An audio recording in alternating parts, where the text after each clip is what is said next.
Protesters at an immigration office in San Francisco want attention for their cause, but they don't want their faces shown on camera. They continue to camp out in tents blocking part of Washington Street. Our Simon Perez is there and has their story tonight. Simon?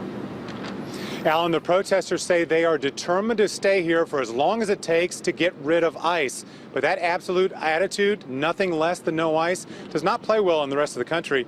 In fact, a majority of Americans say that ICE is a good idea.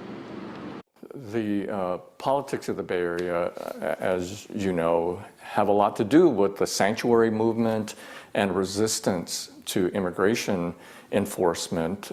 Bill Hing teaches migration studies at the University of San Francisco. I actually do think that the protest is worthwhile because I think that it's raising the consciousness of many other Americans who may not be thinking about immigration enforcement.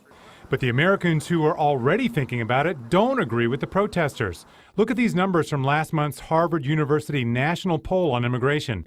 69% say keep ICE. 70% want stricter immigration enforcement. 76% say do more to secure the borders. The protesters are decidedly in the minority.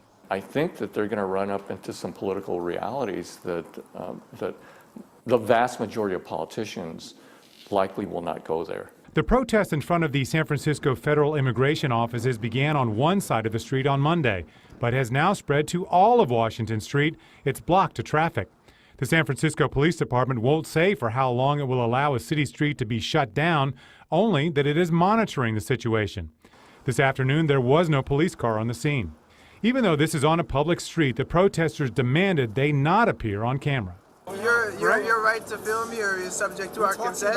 No, it's not. No, it's a public street. No, it's not. No, because my right to film you is not subject to your consent. Don't touch the camera. That's illegal. Do not do it. Don't escalate. Do not do that. Do not. Don't escalate this. This is a public. It is really easy. First Amendment rights allow us to be here and shoot on a public street. You heard in the story that there were no San Francisco police cars here monitoring the situation. I can tell you when we showed up just a few moments ago, there is one monitoring right now just across the street. I also spoke with ICE officials this morning. They would only limit their comments to also say they are monitoring the situation. So it's not clear when this public street will reopen to traffic. In San Francisco, I'm Simon Perez, KPIX 5.